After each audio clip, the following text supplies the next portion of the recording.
Hola a todos, bienvenidos un día más a esta clase de resistencia de materiales. Hoy vamos a centrarnos en el concepto de tensión. El concepto de tensión, que se estudia muy detenidamente en mecánica de medios continuos, en elasticidad, nos interesa también para la resistencia de materiales porque prácticamente la mitad de la resistencia de materiales es trabajar con tensiones, ¿no? Digamos, si decimos tensiones y deformaciones, pues una mitad sería tensiones, la otra mitad las deformaciones.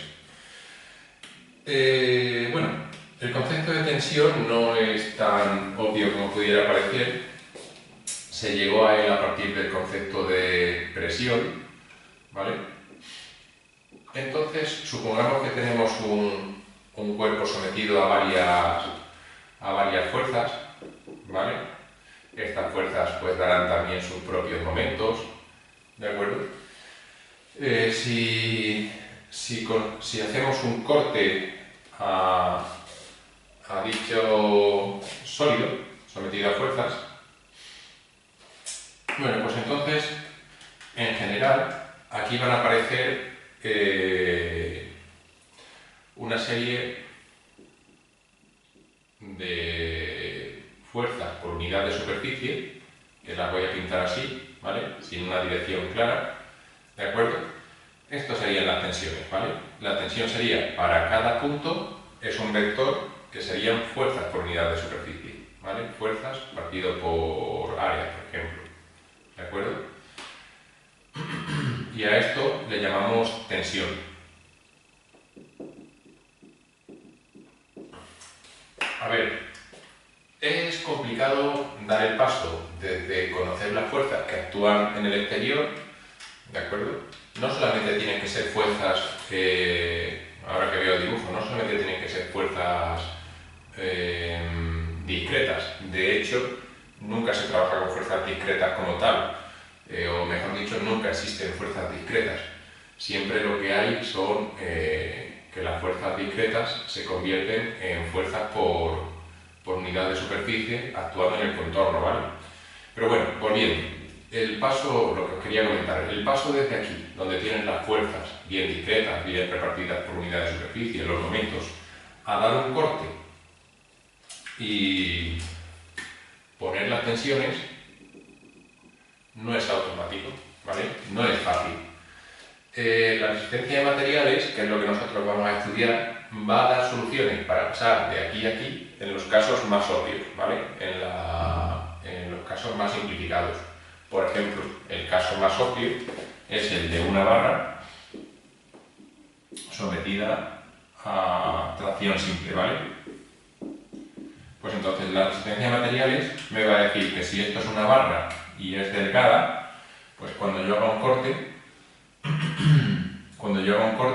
lo que va a existir es una distribución de tensiones, ¿vale? Las tensiones van a ser así, ¿de acuerdo? Bueno, pues si os dais cuenta, es un caso simplificado. Cuando algo es muy delgado, podemos asumir un reparto uniforme y entonces sale eso. Pero no siempre va a ser así, ¿no? La resistencia a materiales va precisamente a ocuparse de estudiar algunos casos, los más habituales. El resto de casos, pues es complicado, ¿vale? Habría que ir a otros métodos más complejos para ver cómo funciona. Bien, entonces sigamos avanzando con el concepto de tensión.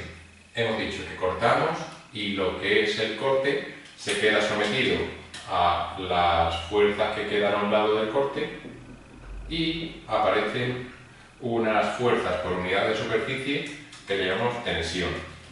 De hecho, la definición de tensión, si yo le llamo vector T, ¿vale? La definición de tensión es el límite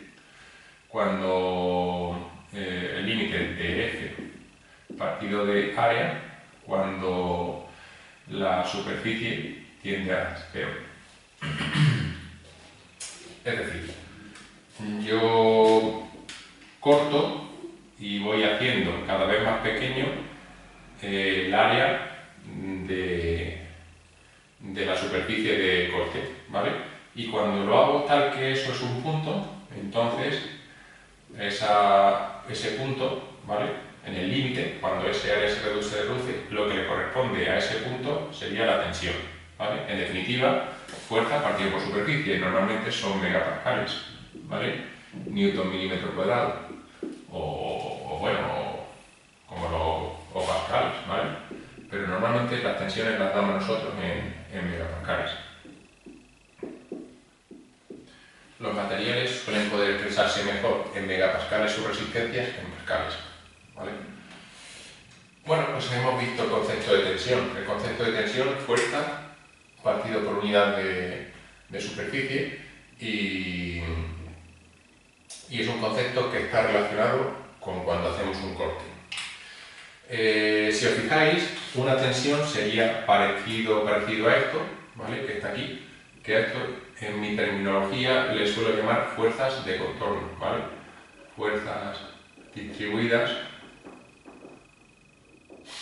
por unidad de contorno.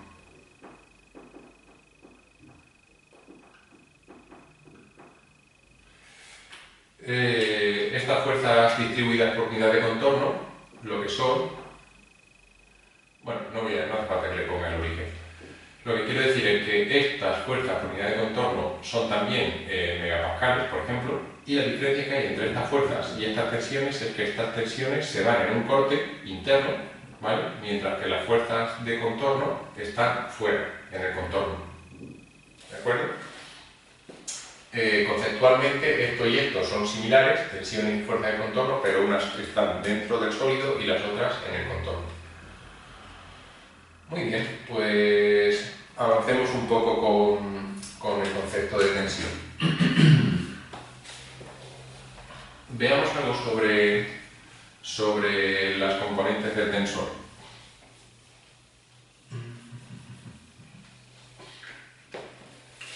Un tensor es una herramienta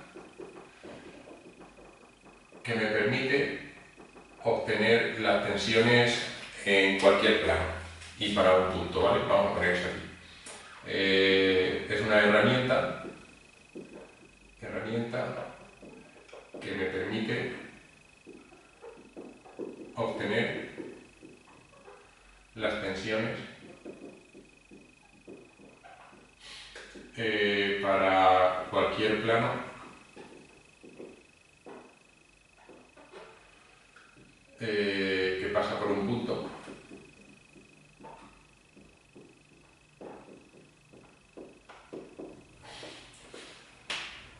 Entonces, lo que os comentaba antes, yo tengo mi sólido, lo he cortado y aquí tengo un punto. Entonces, ¿qué plano tengo? Tengo este plano, ¿de acuerdo? ¿Y qué punto tengo? Pues el que yo elija, ese punto. Bueno, pues ese plano y ese punto van a tener un vector tensión, ¿de acuerdo? Pues ese vector tensión se va a poder hallar de la siguiente manera, como el tensor por el vector normal del plano, ¿de acuerdo? El vector normal del plano pues es un vector unitario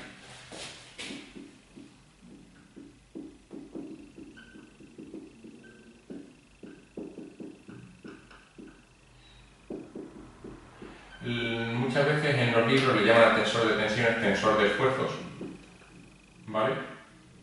Sobre todo en literatura que viene de Estados Unidos y la traducen en Sudamérica. Vector unitario normal al plano. Bueno, entonces esta fórmula, que no la vamos a utilizar nosotros mucho en este curso, vamos, de hecho yo creo que nada, porque es más se utiliza más en mecánica de medios continuos, pero sí quiero que tengáis la noción, ¿no? Entonces esta fórmula es muy importante porque te permitiría, conociendo el tensor, ponerte en un punto y calcular la tensión asociada.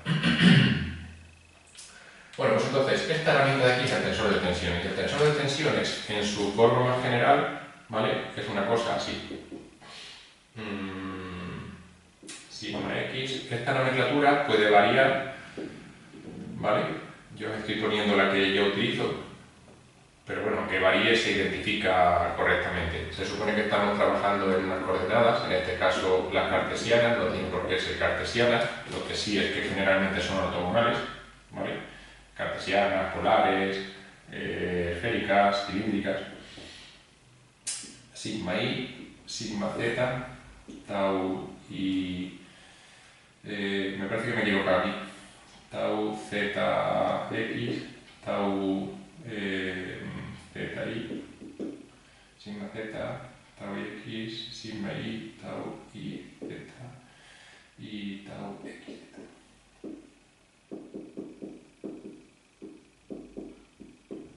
Bueno,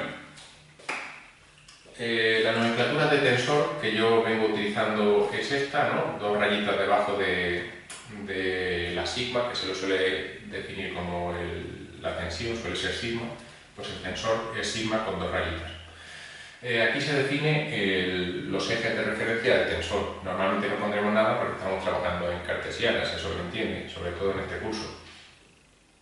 Y bueno, estos son lo que se llaman las componentes de un tensor, que sin meternos en su deducción se corresponden con las tensiones asociadas a tres planos. Yo a este le llamo plano X, plano Y y plano Z. Plano X es el plano cuyo vector normal es el eje X, plano Y es el vector normal el eje Y, plano Z es aquel cuyo vector normal es el eje Z. Entonces, el tensor no es otra cosa que poner una tensión asociada al plano X, ponerla en sus tres componentes, una tensión asociada al plano Y, ponerla en sus tres componentes y la Z. En definitiva, yo conociendo tres planos perpendiculares puedo tener un tensor. Conociendo tres planos quiero decir conociendo las tensiones en tres planos perpendiculares. Vamos a ver algo sobre el criterio de signos.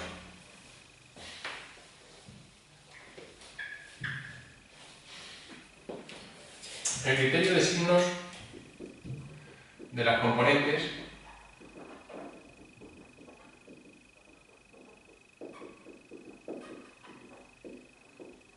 de un tensor.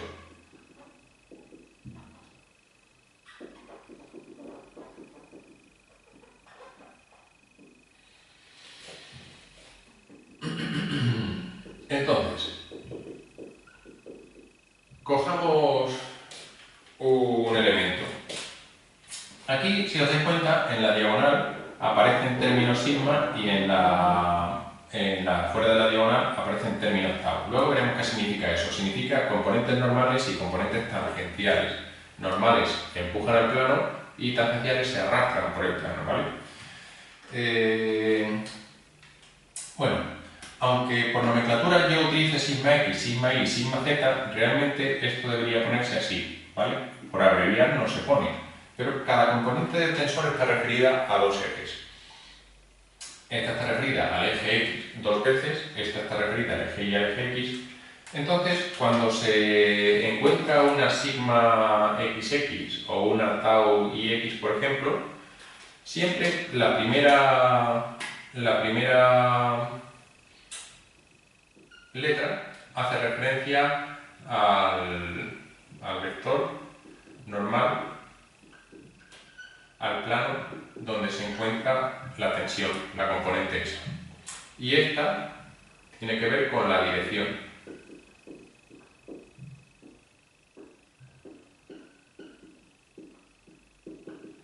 Y esto significa que es normal. Esta tau significa que es tangencial. Y bueno, y esto no es nada nuevo. O sea, esto es lo mismo y esto no sé cómo hacerlo. Bueno, esto es lo mismo, ¿vale? Esto funciona igual que arriba. Entonces,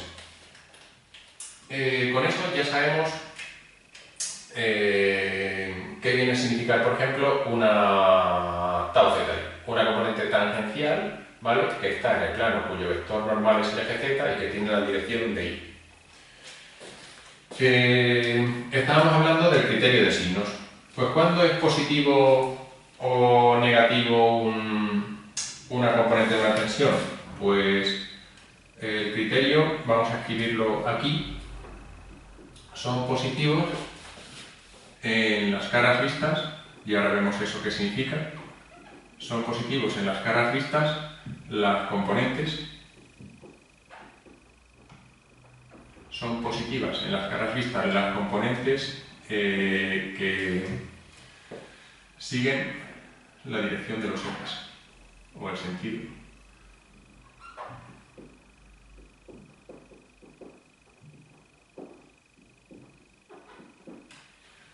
Y son positivas en las caras ocultas las componentes que siguen el sentido contrario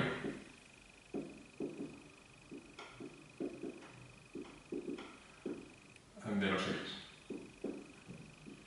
Por ejemplo, pongámonos un cubo diferencial que se utiliza mucho, ¿vale?